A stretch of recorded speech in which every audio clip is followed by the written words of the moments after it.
great to see everyone this evening. Welcome to our virtual CU Anschutz Alumni Series Happy and Healthy Hour. We're so grateful that you're here with us today to connect with the CU Anschutz alumni community and to learn from our expert host how to create a beautiful and delicious charcuterie board. My name is Erin Dietrich, and I'm the Managing Director of Alumni Relations here at the CU Anschutz campus. Our alumni office has numerous ways for all alumni from across campus to get involved. Our alumni team is always happy to help connect you with activities from your school or college. We'll share more at the end of today's event on upcoming activities and how to reach our alumni team. Before I introduce tonight's presenter, I want to draw your attention to the Q&A function at the bottom of your screen. While we will have some dedicated time at the end of the presentation for question and answer, our presenter encourages you to ask questions along the way, and to do so by entering a question at any time in the Q&A function box at the bottom of your screen. You can send your message to be visible just to the host or to all of the attendees.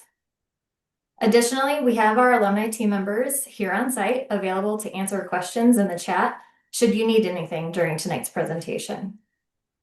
I now have the privilege of introducing tonight's speaker, Nicole Vanderberg, founder and designer of Beyond Gouda. Based out of Denver, Colorado, Beyond Gouda was born from Nicole's passion for creating hospitable experiences in the company of great friends. Nicole has always appreciated the beauty and excellence of an artistically designed food presentation.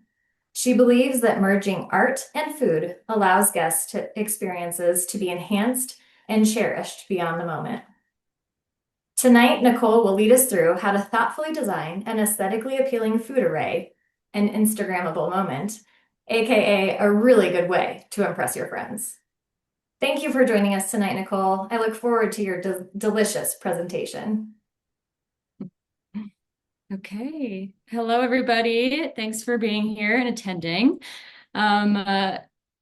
I'm really excited to teach you all hopefully some new tricks that you don't see on Instagram about how to build a charcuterie board. So I'll just walk through the steps. I have a few extra options on my end for my cheeses and meats compared to what you might have from the shopping list I sent. That way I can just show you guys different ways, because some people might have one cheese and another might not. So we'll be able to kind of go through all of those different options and how to kind of cut and display everything. So the whole idea behind a charcuterie board is you want it to be balanced in terms of, you don't want all your cheeses in one spot, you don't want all your meats in one spot. You also don't want like a bunch of beige in one area. So that's why we throw in some color with things like oranges and strawberries and all that fun stuff. So we are going to get started first by placing our jam, honey, I forget what else was on the shopping list, but if you have those items, because typically they are in either a small jar, like these cute little ones, or it's something that you're putting into a ramekin. So that's just going to kind of be the foundation of the board. So we're going to start there. So if you have something like a little cup at home, I have these little paper ones that I just get off Amazon. And then I also have these cute little jars that I found actually at Safeway. So I have honey and jam here. So go ahead and fill those up, and then we'll place them on the board. So when placing this on the board, I'm going to put them on opposite ends or opposite corners of each other. It looks like the background blur is kind of messing with the what you can see. So I'm just going to turn that off real quick, if I can remember how. Let's see here. I had it earlier. Oh, here we go.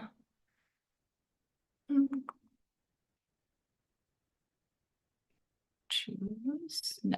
Okay, there we go. Hopefully you can see my board a little bit better now. Okay. So we are placing the jam and honey on opposite corners of each other from the board.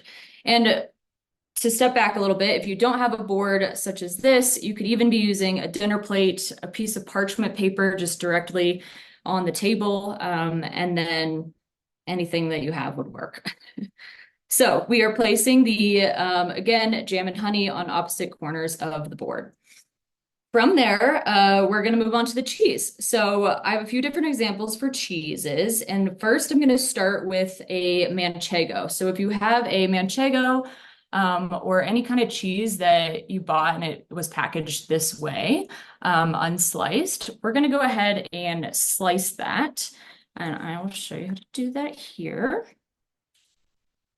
So with this cheese, we're just cutting slices. That one's a little bit too thick, but you're gonna end up with something like this skinny, tall triangle. So I'm gonna cut a few slices here on this one.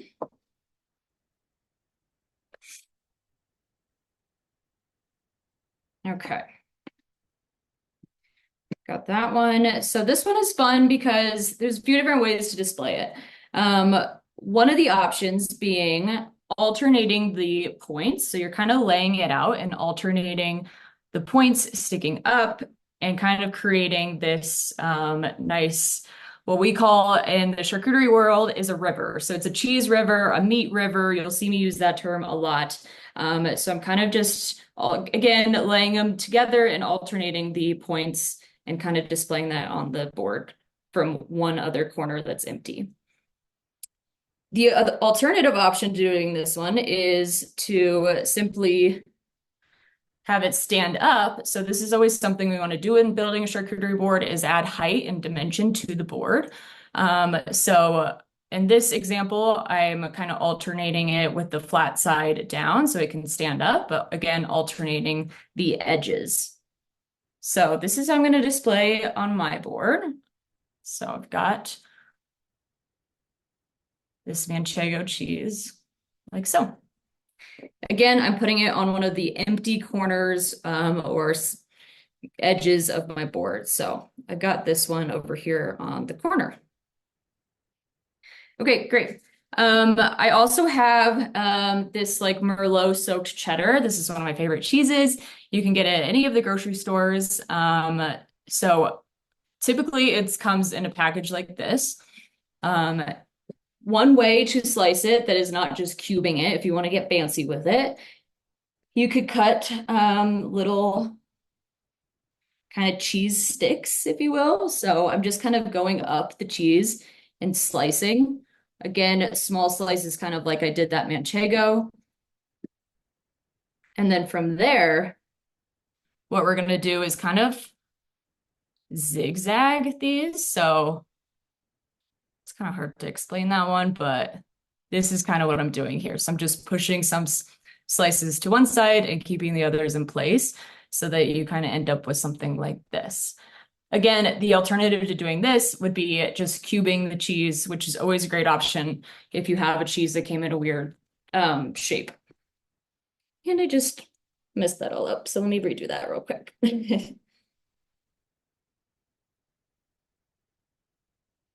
And this one is going to go opposite end or opposite from where we place the first cheese. So for my example, I'm doing it on that last and final corner that I have open. I'm going to be placing that one there. So, and then I have one more option just to show you because I did suggest that you get one hard cheese and one soft cheese. So for my soft cheese example, I have a brie, just a simple small little wedge here. Oftentimes it's great to just even display it as is totally fine. But for this example, I am going to be cutting it the same way we've cut the other ones.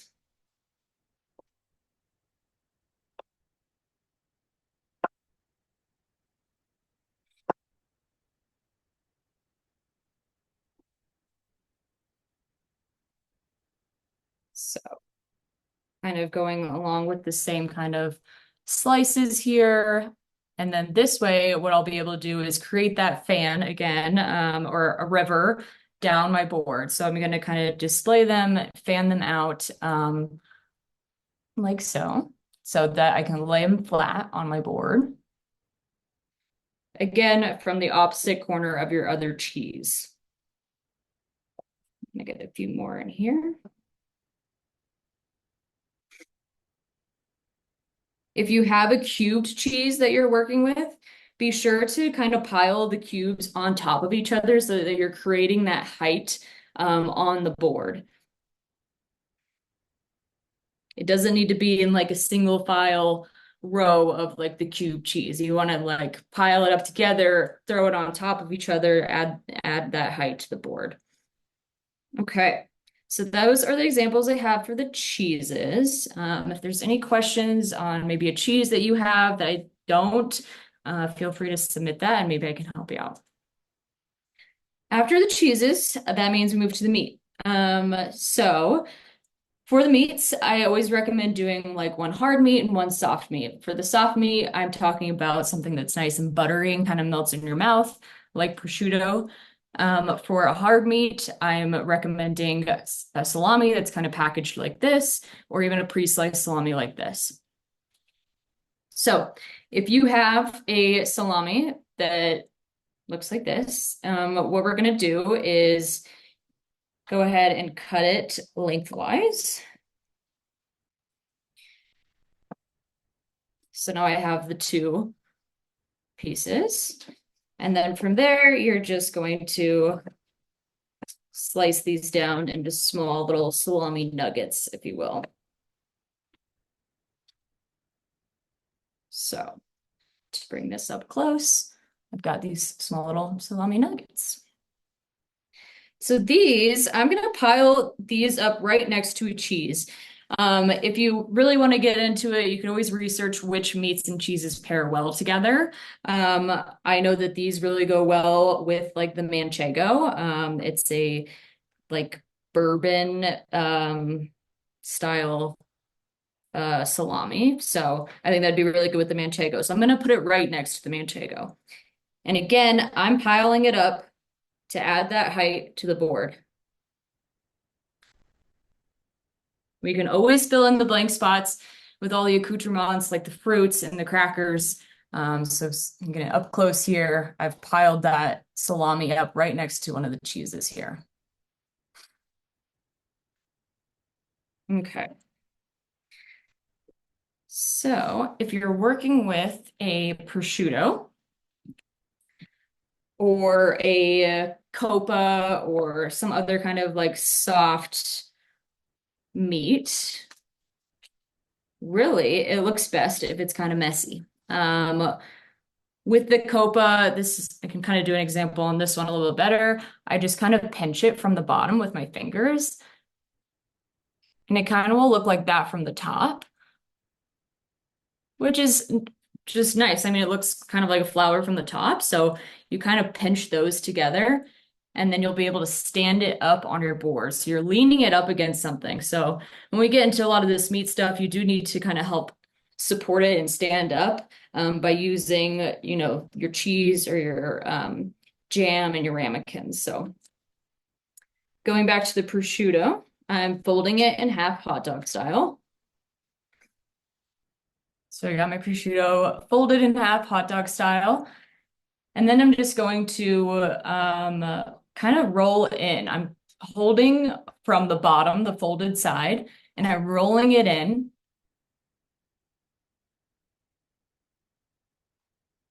So again, I kind of have this flower looking piece of meat. So pinching it from the bottom, you're going to be able to stand this right up on your board. And I'm putting this one right next to the brie because that's one of the best pairings out there. So we've got brie and prosciutto right next to each other. So let me get a few of these on my board. Again, the idea is to kind of have it all start making its way towards the center of the board. So we're kind of starting out from the corners. And we're kind of building them all in to get closer to the center of the board.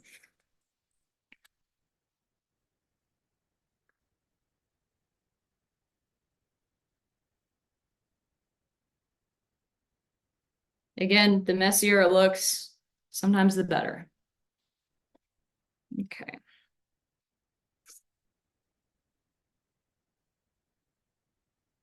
Again, to show that, folding it in half, hot dog style. And then I am rolling it in from the bottom. And this is what it looks like from the top and from the side. Nicole, I'm loving that you can make meat look so attractive like flowers. Good, good. That's the whole point.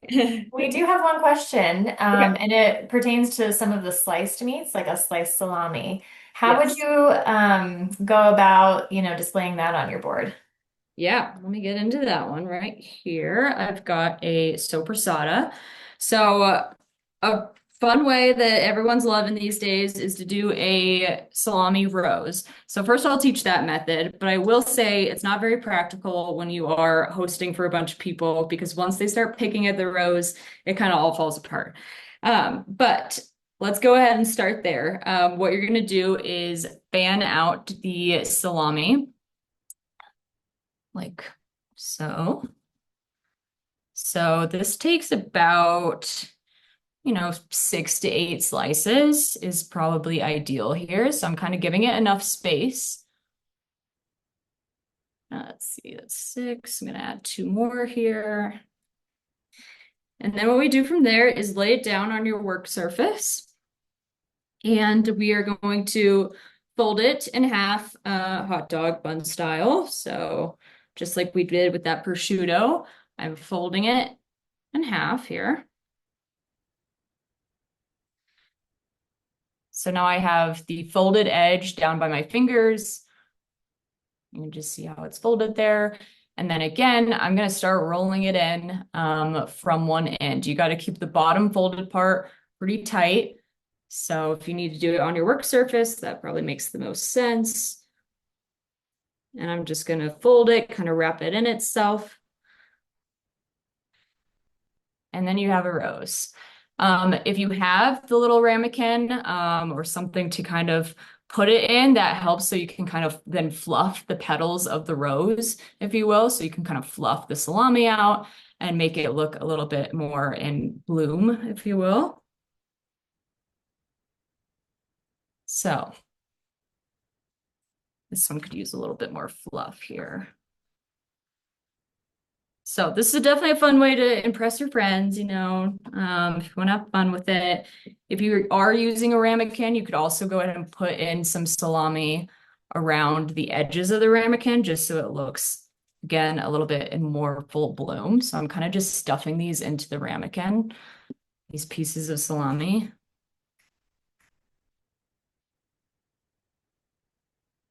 And then I'm going to put that rose right back in it. So there we got a salami roast. Okay, so the alternative to doing that, if you don't want to deal with all that and have it all fall apart on your board, then what we would do is you would just go ahead and fold it twice. So then you get these little kind of triangle pieces. I'll show that again, folding it once this way and then again this way. So then you can take these, put the flat side down on the board, and again, alternate with the points that are sticking up. So let me do a few of these to show you that final product.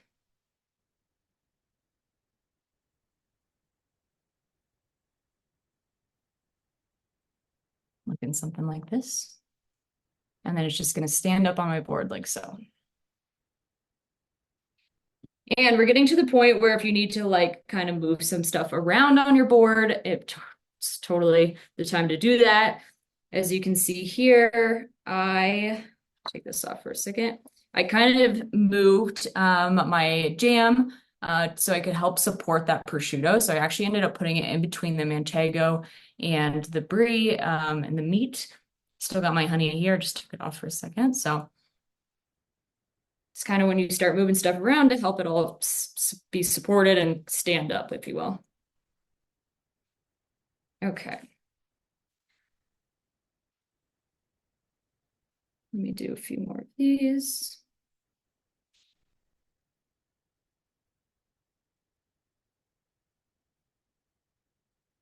And if you do have a large plate, maybe a board that you think is bigger than the one I'm working on, definitely fill it up with a lot more meat than I'm doing. You can throw in some extra cheese If you're vegetarian and not working with any meats tonight, go ahead and add some more cheeses to the board. We want it to start looking like about 75% full right now. Okay. So after we have all the meats and cheeses, and then your jam and honey, of course, now we start filling them with all the accoutrements, which is the fancy word for all the other stuff. So the mixed nuts that you might have, if you have olives, little pickles, we have dried fruit, real fruit, crackers. What I'm going to start with is fruit, specifically grapes. So I have both green and red grapes today. When using grapes, I do like to cut them into small little clusters because if you just throw the random grapes on your board, then people have to like kind of pick at each grape. Whereas with little clusters, they can just easily grab a little cluster and then add it to their little appetizer plate if you're hosting. If you're eating it by yourself, do whatever you want. But I have the little clusters of grapes, so I'm going to start placing those. And another reason to do kind of the clusters is so that you can balance the color. So you don't want all the green grapes in one spot. You want to have green grapes on one corner and on another.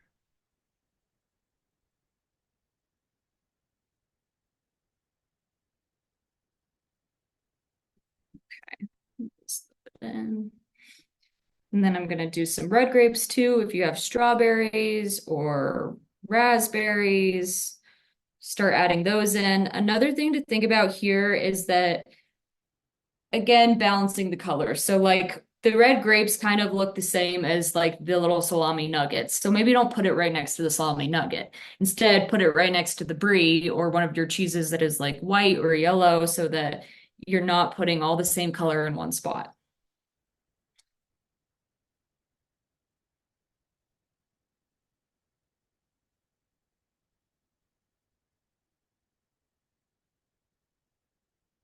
Okay. So let's see if I can show this without tipping it all over. Okay, so I've got some grapes on there. I still got some extra room. I wanted to keep some room open for those crackers. But I'm kind of just starting to, oh, I knew that was going to happen. Starting to fill it all in now. Okay. Besides the grapes, I also have some nuts. These were kind of a leftover fall nuts. I actually got these from Costco. If anybody shops at Costco, they're like a maple nut mix. Comes with like a little chocolate coated cranberry, some pecans, walnuts, almonds. It's really good. Unfortunately, I think it's out of season, but I'm gonna start throwing some of these on there as well.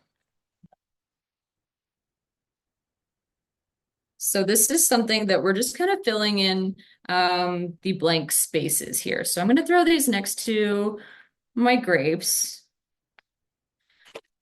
Some are even landing on top of the grapes, and that's totally fine. Because once people start picking at the board, it's going to start looking empty pretty quickly. So if you just layer it all on, that's the whole point of the charcuterie. It's kind of chaotic, but once people start picking away at it and eating it, there's always more under there. So that's the whole idea, in my mind, at least.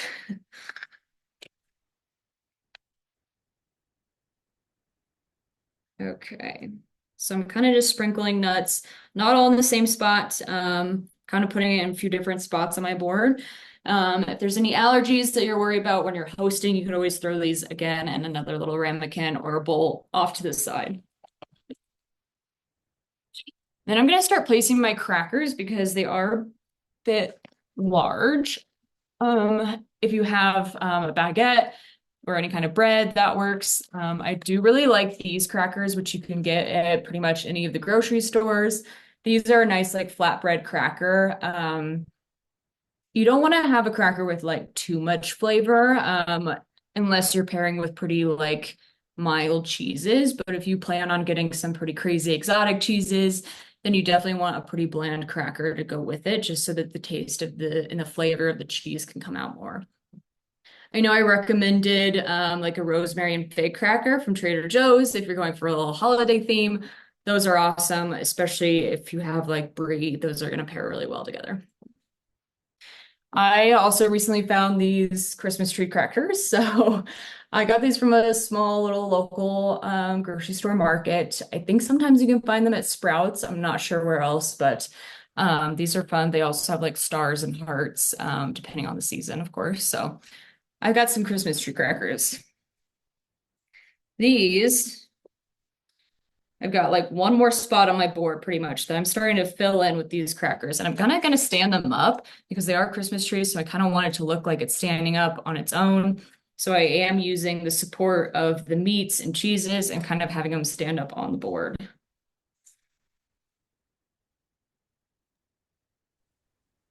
Okay. Let's see. Nicole, while you do that, we have another question that just came in that referenced something you were just chatting about. Sure. Is there a way to create a board with some sort of a divider food to keep the meat on one side if you might have guests that are vegetarian, or should you just make a totally separate board for people who might have different dietary needs? That's a good question. If you don't think your guests are going to be super picky about it, then yeah, you could definitely use a divider. I'm thinking like, the grapes could be a good option, but they're all going to want to pick from that. So you might be using some dried fruit. Tonight I do have like dried oranges and craisins. That's something that you could kind of like make a little divider with. Also, I've used like parchment paper folded up before to create like a wall. That's always a good option so that, if somebody does want to eat the dried fruit or grapes, then and it's already touching the meat or whatever, the parchment paper isn't. So that's kind of something you can like fold up a little piece of parchment paper, cut it down small, and like use it as a divider wall, if you will. Okay, try to show you this. Okay, so this is what we're looking like with those Christmas trees over here. I've kind of support them up on the prosciutto and the grapes. They're going in towards the center of the board. I've got them also kind of supported up on grapes back here and the jam.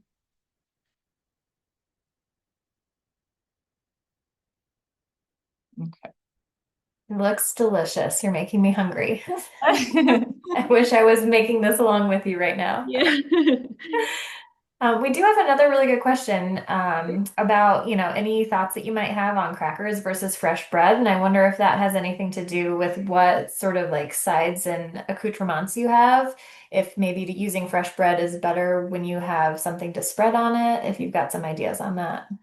Yeah, I definitely think fresh bread is better if you have something to spread. So if you're using the brie or if you have like a creamy cheese that you can kind of almost like dip the bread in, that's definitely ideal. And when you are using bread, I personally like to, like if I have a baguette, I'm going to take the baguette, pop it in the oven for a few minutes just to kind of warm it up. And then I kind of just break it off little pieces. You don't have to be fancy with it and cut it.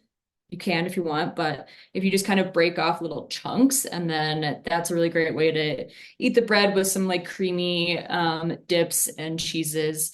Um, Definitely crackers if you need to plan ahead and you're like hosting at night or whatever it is you want to eat it at night, but you need to make it in the morning. A lot of crackers do last pretty well in the fridge for the day, especially like the flatbread crackers. Oops, sorry about that. Especially the flatbread crackers like these ones that, are like pretty hard and crunchy.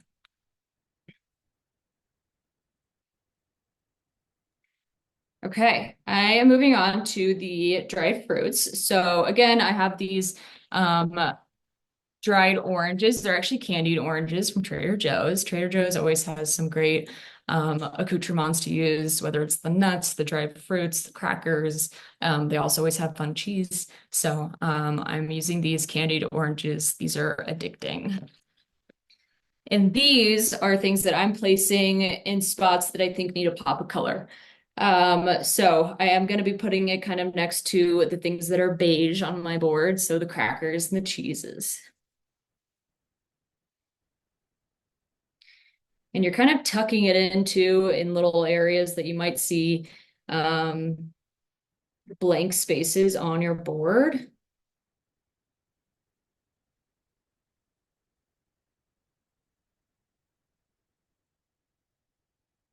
And then I also have some dried cranberries. So I'm gonna kind of with these, I'm just gonna sprinkle them over. I'm gonna sprinkle them over my grapes, my green grapes. These are definitely festive if you're going for a holiday themed board tonight. These are also good to sprinkle over your brie.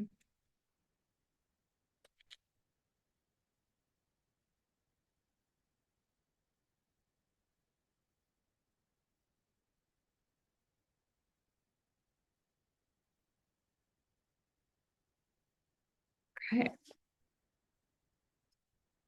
One thing I didn't go over, I did mention like a holiday cookie cutter. I didn't have any sliced cheese, but if you have like a sliced cheese in your home, like sandwich cheese that's nice and large enough to use a cookie cutter, that's a really fun way to add a nice touch on top of the board after everything's finished. You don't have to like cut enough for like everybody to eat it. It's just kind of decor and like a garnish at that point. So they have like fun candy cane ones, Christmas tree. This one's like a little bell. So I have so many of these. I even have little letters so I can put like happy birthday on a board if it's a birthday celebration. So those are really fun to have on hand if you want to add a nice touch to the board. I also have a little honey dipper, which I love using these. So I kind of just put that right on top of the honey. And then you've got your garnish. So I have rosemary tonight. The rosemary, again, kind of like the dried fruit, you're just adding to as decor, really. It's just a garnish on top to make it look nice and pretty.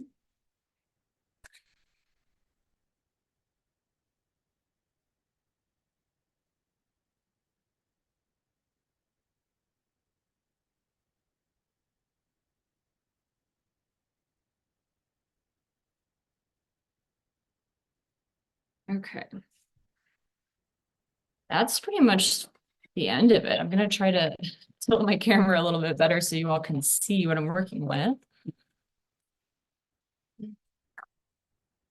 Get all this stuff out of the way. Okay.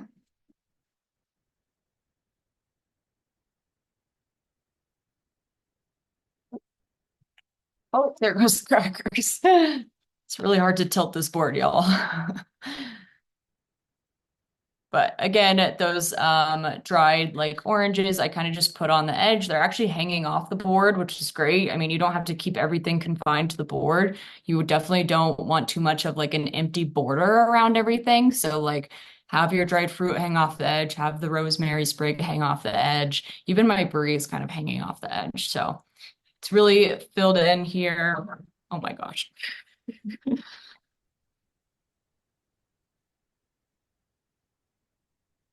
It looks fantastic, Nicole. We've gotten a couple of really great questions in the chat. So, Okay, great. thinking about large groups, how Yeah. would you think about replenishing something when you have a large amount of people who are going to be, sort of like picking at the board over a period of time? Do you have any advice or thoughts around either quantity that you would need for a certain size group, and then also how to keep the board replenished? Yeah, I mean, if you have all your cheeses and meats like pre-sliced, that's definitely gonna help. That way you can just like grab them out of the fridge real quick and kind of throw it on the spot that was, needing a little replenish. I definitely don't recommend like when it gets to hosting, it's kind of a little iffy on like technically the meat shouldn't be out for more than 2 hours. I know some people don't really care, some people still eat it. But I definitely think it's okay to kind of replenish all of that. The cheese can stay out. Always add in crackers is easy to throw on grapes. All those accoutrements is really easy to throw in when you need to replenish. In terms of when you're going for like shopping, depending on how many people you have and like trying to decide what you need, um, I always say overbuy because then you have the leftovers, so why not? But the amounts that I sent you all with like the 2 to 4 ounces, all that kind of stuff, that was based off of you all as if like two people were eating that. So you guys kind of have that shopping list that I sent over. Those amounts were based on two people consuming a board as like a heavy snack or even a meal. So hopefully that's kind of a good base for you to go off when you're shopping. Yeah, that's super helpful for sure. And sort of going back to, you referenced this in your earlier answer about like, and not having meats out for too long. How far in advance do you normally prepare a board when you're hosting? And do you need to let the cheese come to room temperature and the other concerns that you might have? Yeah, yeah. I mean, I would recommend if you have time to do it the day of, that's definitely ideal. But if you need to start prepping some stuff the night before, that's totally fine. I mean, even like 48 hours before when you're like pre-cutting stuff is fine, and keeping it in the fridge. In terms of the day of and hosting, I would say put everything out about 20 to 30 minutes before your guests arrive, just so everything can kind of come to room temperature, and it's totally safe to do that. Wonderful. Do we have other questions from our audience?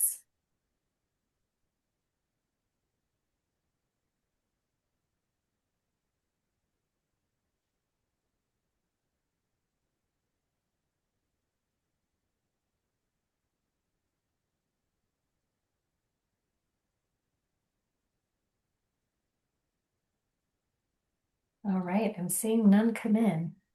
Right. Hopefully Um, everyone's boards are looking good. If you need any inspo, you can always check out my Instagram. It's just Beyond Gouda, or my website as well. I'm sure it's all over Instagram these days, though. Everyone's trying to make charcuterie boards. So hopefully now you all feel like you can as well. Also, these charcuterie workshops I do in the Denver area, which are really fun.